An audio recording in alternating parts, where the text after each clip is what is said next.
സാധാരണ ദേശീയപാത പദ്ധതി ഉദ്ഘാടനമോ പ്രവൃത്തി ഉദ്ഘാടനമൊക്കെ ഉണ്ടെങ്കിൽ ശ്രീ നിതിൻ ഗഡ്കരി ബന്ധപ്പെട്ട കേന്ദ്രമന്ത്രി അദ്ദേഹത്തിൻ്റെ ഓഫീസിൽ നിന്നും അറിയിക്കാറുണ്ട്, കാര്യങ്ങൾ പറയാറുണ്ട്. ഇത്തവണ NH-66 ഉദ്ഘാടന പരിപാടി, പ്രധാനമന്ത്രിയുടെ പരിപാടിയിൽ പൊതുമരാമത്ത് വകുപ്പ് മന്ത്രിയുടെ പേരില്ല. നമുക്കറിയാം NH-66 എങ്ങനെയാണ് കേരളത്തിൽ യാഥാർത്ഥ്യമായത്. മുടങ്ങിപ്പോയ പദ്ധതിയാണ്, മരണപ്പെട്ട പദ്ധതിയാണ്. 2014 ഈ പദ്ധതി ഇനി കേരളത്തിൽ നടക്കില്ല, അതുകൊണ്ട് ഈ പദ്ധതി ഉപേക്ഷിക്കുന്നുവെന്ന് റിട്ടണായി national highway authority of India നിലപാട് സ്വീകരിച്ച് അവരുടെ ഓഫീസും പൂട്ടിപ്പോയതാണ്. അന്നത്തെ UDF ഗവൺമെൻറ്റിൻ്റെ കെടുകാര്യസ്ഥതയാണ് ഈ പദ്ധതി മുടങ്ങാൻ കാരണമെന്നുള്ളത് എല്ലാവർക്കും അറിയാം. 2016 LDF സർക്കാർ അധികാരത്തിൽ വന്നു. ശ്രീ പിണറായി വിജയൻ മുഖ്യമന്ത്രിയായി. പ്രകടന പത്രികയിൽ തന്നെ LDF പറഞ്ഞിരുന്നു, LDF അധികാരത്തിൽ വന്നാൽ ഈ പദ്ധതി മുടങ്ങിപ്പോയത് തിരിച്ചു കൊണ്ടുവരാൻ ഇടപെടും.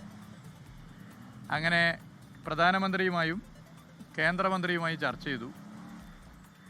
ആ ചർച്ചയുടെ ഭാഗമായി കൂടുതൽ ഫണ്ട് കേന്ദ്ര സർക്കാർ തരേണ്ടതുണ്ട്, പക്ഷെ അത് തരാൻ നിലവിലുള്ള സാഹചര്യത്തിൽ പറ്റില്ല എന്നുള്ളൊരു നിലപാട് കേന്ദ്ര സർക്കാർ സ്വീകരിച്ചു. പിന്നെ സംസ്ഥാന സർക്കാരിന് മുന്നിൽ 2 വഴികളേ ഉള്ളൂ. ഒന്നുകിൽ ഈ പദ്ധതി ഉപേക്ഷിക്കുക, അതല്ലെങ്കിൽ പദ്ധതിക്ക് വേണ്ടി ഫണ്ട് കണ്ടെത്തുക. ഇന്ത്യയുടെ ചരിത്രത്തിൽ അതുവരെ ദേശീയപാത വികസനത്തിന് ഒരു സ്റ്റേറ്റ് ഗവൺമെൻറ് പണം മുടക്കിയിട്ടില്ല. പക്ഷേ കേരളം ഇന്ത്യയിൽ ഏറ്റവും ജനസാന്ദ്രത നിറഞ്ഞ സംസ്ഥാനമാണ്. ഗതാഗതക്കുരുക്ക് ഒരു വലിയ പ്രശ്നമാണ്. വാഹനപ്പെരുപ്പം ഭീകരമായ പ്രശ്നമായി മാറുന്നു. അതിനൊരു ആശ്വാസ പദ്ധതിയാണ് NH-66 എന്നുള്ളത് കൊണ്ട് തന്നെ ചരിത്രത്തിലാദ്യമായി ദേശീയപാത വികസനത്തിന് ഒരു സംസ്ഥാന സർക്കാർ പണം ചെലവഴിക്കാൻ തയ്യാറായി. മറ്റ് പദ്ധതികൾക്ക് വേണ്ടി വെച്ച പണമാണ് ചെലവഴിക്കുന്നത്. 100-200 കോടിയല്ല, 5600 crore, 5600 കോടി. അതിൻ്റെ കാര്യം പറയുകയാണ്, അത് പിന്നീട് കിഫ്ബി ഫണ്ടാണ്. അത് പിന്നീട് കടമെടുപ്പ് പരിധിയിൽപ്പെടുത്തി. കടമെടുപ്പ് പരിധിയിൽപ്പെടുത്തുമ്പോൾ ഈ 5600 കോടി ഡബിൾ ആവുകയാണ്. ഏകദേശം 12000 കോടി സ്റ്റേറ്റ് ഗവൺമെൻറ്റിന് ഇതിൻ്റെ ഭാഗമായി പണം ചെലവാകുന്നു. പിന്നെ ഇതിൻ്റെ എല്ലാ പ്രവർത്തനങ്ങളും ആദ്യം മുതൽ അവസാനം വരെ കേരളത്തിൻ്റെ മുഖ്യമന്ത്രി ഇടപെട്ടു, പൊതുമരാമത്ത് വകുപ്പ് ഇടപെട്ടു, എല്ലാ വകുപ്പുകളും ഇടപെട്ടു, എല്ലാ വകുപ്പുകളും ഏകോപിപ്പിച്ചു. ബഹുമാനപ്പെട്ട ശ്രീ നിതിൻ ഗഡ്കരി തന്നെ എത്രയോ തവണ കേരളത്തിൻ്റെ മുഖ്യമന്ത്രിയെ പ്രശംസിച്ചു. നിങ്ങളൊക്കെ വാർത്ത കൊടുത്തതാണ്. നാഷണൽ ഹൈവേ അതോറിറ്റി ഓഫ് ഇന്ത്യയുടെ റീജിയണൽ ഓഫീസർ ഈ കേരളത്തിലെ ഹെഡാണ്. ഇന്ത്യയിൽ ഏതൊരു സ്റ്റേറ്റും മാതൃകയാക്കണം കേരളത്തിലെ PWDയും കേരളത്തിലെ സർക്കാരും എടുക്കുന്ന സമീപനം. എല്ലാ 2 ആഴ്ചയിൽ റിവ്യൂ എടുത്തുന്നു, ഇടപെടുന്നു. എവിടെയാണോ എന്താണോ പ്രശ്നം, ഒരു സ്റ്റേറ്റ് ഗവൺമെൻറ്റിന് എന്തൊക്കെയാണോ ചെയ്യേണ്ടത് അതൊക്കെ ചെയ്തു കൊടുത്തു. അങ്ങനെ ഇടപെട്ടു. അതിന് എത്രയോ തവണ അഭിനന്ദിച്ചു. എന്നാൽ ഇപ്പോൾ വിവിധ പരിപാടികളുടെ ഉദ്ഘാടനമാണ്. അതിൽ നാഷണൽ ഹൈവേയുടെ ഉദ്ഘാടനം, യഥാർത്ഥത്തിൽ നാഷണൽ ഹൈവേ NH-66 ഉദ്ഘാടനം സെപ്പറേറ്റ് വേണമായിരുന്നു. വിവിധ പദ്ധതികളുടെ ഉദ്ഘാടനമാണ്. അതിൻ്റെ ലിസ്റ്റ് വന്നപ്പോൾ PWD മന്ത്രിയില്ല, BJP സ്റ്റേറ്റ് പ്രസിഡന്റ് ഉണ്ട്. BJP സ്റ്റേറ്റ് പ്രസിഡന്റ് PWD മന്ത്രിയെ വെട്ടി വരേണ്ട ആളാണോ? നമ്മൾ ചർച്ച ചെയ്യേണ്ട കാര്യമല്ലേ? ഈ സർക്കാരിനെ ജനങ്ങൾ തിരഞ്ഞെടുത്താണ്. X or Y ആര് വേണമെങ്കിലും വകുപ്പ് മന്ത്രിയാവാം. മുഹമ്മദ് റിയാസോ അല്ലെങ്കിൽ മറ്റാരെങ്കിലോ ആരും ആയിക്കൊള്ളട്ടെ. കേരളത്തിൻ്റെ അവകാശമാണ് ഇത്തരം ഉദ്ഘാടന പരിപാടിയിൽ ബന്ധപ്പെട്ടവർ പങ്കെടുക്കുക. ദേശീയപാത ഉദ്ഘാടനങ്ങൾ കേരളത്തിൻ്റെ പട്ടികകൾ എടുത്തു പരിശോധിച്ചാൽ എല്ലാ കാലത്തും പൊതുമരാമത്ത് വകുപ്പ് മന്ത്രി ഉണ്ടാവാറുണ്ട്. സ്വാഭാവികമാണ്. ഇവിടെ തന്നെ ഞാൻ ഈ വകുപ്പിൻ്റെ ചുമതല എടുത്തതിന് ശേഷം എത്ര ദേശീയപാത പരിപാടി പങ്കെടുത്തിട്ടുണ്ട് നിങ്ങൾ കണ്ടതല്ലേ? അപ്പോൾ എന്തിനൊഴിവാക്കി? അത് ശരിയാണോ? BJPയുടെ സംസ്ഥാന അധ്യക്ഷനെ അതിൻ്റെ പരിപാടി വിളിച്ചു. അങ്ങനെയാണെങ്കിൽ KPCC പ്രസിഡന്റിനെ വിളിക്കണ്ടേ? CPIMൻ്റെ സംസ്ഥാന സെക്രട്ടറിയെ വിളിക്കണ്ടേ? CPIയുടെ സംസ്ഥാന സെക്രട്ടറിയെ വിളിക്കണ്ടേ?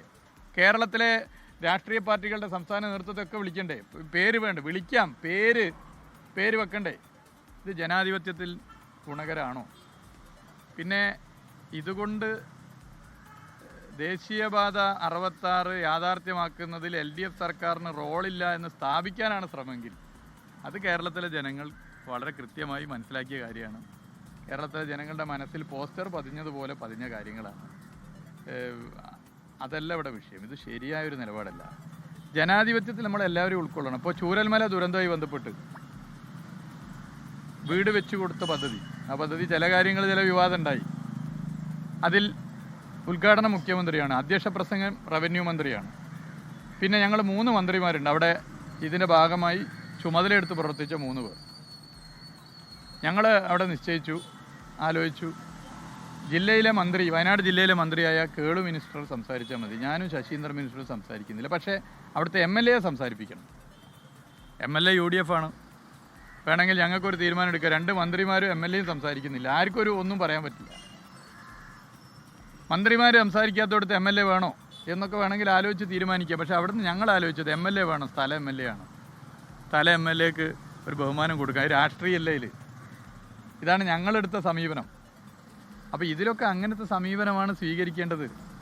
അതിന് പകരം പൊതുമരാമത്ത് വകുപ്പ് മന്ത്രിയെ വെട്ടി പകരം BJP സംസ്ഥാന പ്രസിഡന്റിൻ്റെ പേര് വരിക എന്നൊക്കെ പറഞ്ഞാൽ അത് ഗുണകരമാണോ? ഇത് പൊതുമരാമത്ത് വകുപ്പിനെയോ സർക്കാരിനെ അപമാനിച്ചതല്ല, കേരളത്തെ അപമാനിക്കണം. കേരളത്തെ അപമാനിക്കുന്ന ഒരു നിലപാടായിപ്പോയി.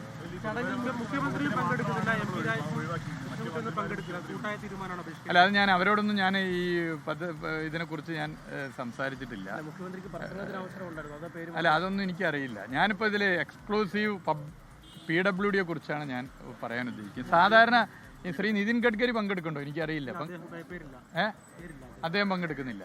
അപ്പോൾ എനിക്കതറിയില്ല. സാധാരണ അദ്ദേഹത്തിൻ്റെ ഓഫീസ് എല്ലാ കാര്യവും പറയുന്നതാണ്. അല്ല, ഞാനത് ചോദിച്ചിട്ടില്ല. ഞാൻ ഇത് തന്നെ ഒരു വിഷയമാണല്ലോ. അല്ല, അത് വിവിധ ഉദ്ഘാടനങ്ങളുണ്ട്.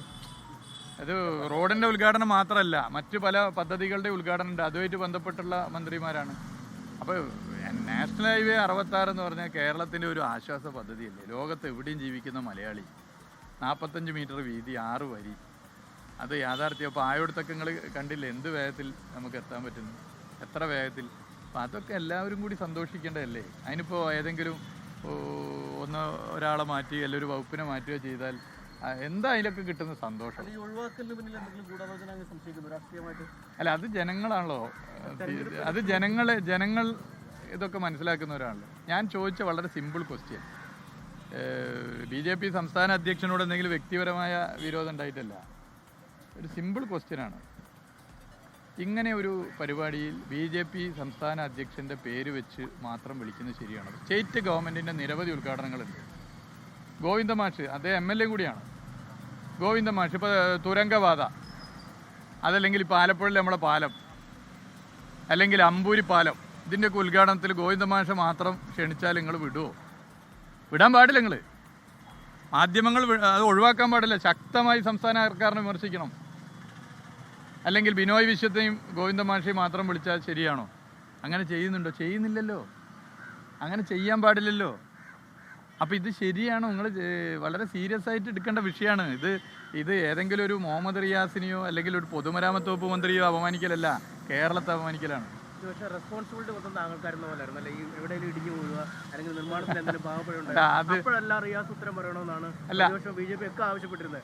ഉദ്ഘാടനം വന്നപ്പോൾ അല്ല, അതിലൊന്നും ഞാൻ മറുപടി പറയുന്നത്. അതിലേക്കൊന്നും അതൊക്കെ ജനങ്ങൾ മനസ്സിലാക്കുന്നതാണല്ലോ, ജനങ്ങൾ അറിയുന്ന കാര്യങ്ങളാണല്ലോ. ഇപ്പോൾ ഇന്ന് ഉദ്ഘാടനം ചെയ്യപ്പെടുന്ന കോഴിക്കോട് ബൈപ്പാസ്, നിങ്ങൾ പലരും അന്നും ഈ ജില്ലയിൽ വർക്ക് ചെയ്തവരല്ലേ. ആ ബൈപ്പാസിൻ്റെ സ്ഥിതി എന്തായിരുന്നു? എങ്ങനെയാണ്? കരാറുകാരൻ ആരാന്ന് പോലും അറിയാതെ അതിൽ അന്നത്തെ ജില്ലാ കളക്ടറും ഞങ്ങളൊക്കെ എടുത്തൊരു എഫേർട്ടില്ലേ. എത്ര തവണ ഇടപെട്ടിട്ടാണ് അത് പരിഹരിച്ചത്. അപ്പോൾ അതുകൊണ്ട് അതിൻ്റെ ഉദ്ഘാടനത്തിന് വിളിച്ചിട്ടില്ലെങ്കിൽ ആകെ ജനങ്ങളെ മനസ്സിൽ നിന്ന് പോയോ? ജനങ്ങളെ മനസ്സിൽ നിന്ന് പോകുന്ന ഒരു സ്ഥിതി അതിലേക്ക് വരുമോ? അത് ന്യായമാണോ? അതാണ് പ്രശ്നം. ജനാധിപത്യത്തിന് ഇത് ഗുണമാണോ? ലോകത്തെവിടെയായാലും ഏത് സമയത്തും 24 വാർത്തകളും ഓഗ്മെന്റഡ് റിയാലിറ്റി പാക്കേജുകളും എക്സ്പ്ലെയിനറുകളും വിശദമായി കാണാൻ ഞങ്ങളുടെ YouTube ചാനൽ നിങ്ങൾക്ക് സബ്സ്ക്രൈബ് ചെയ്യാം.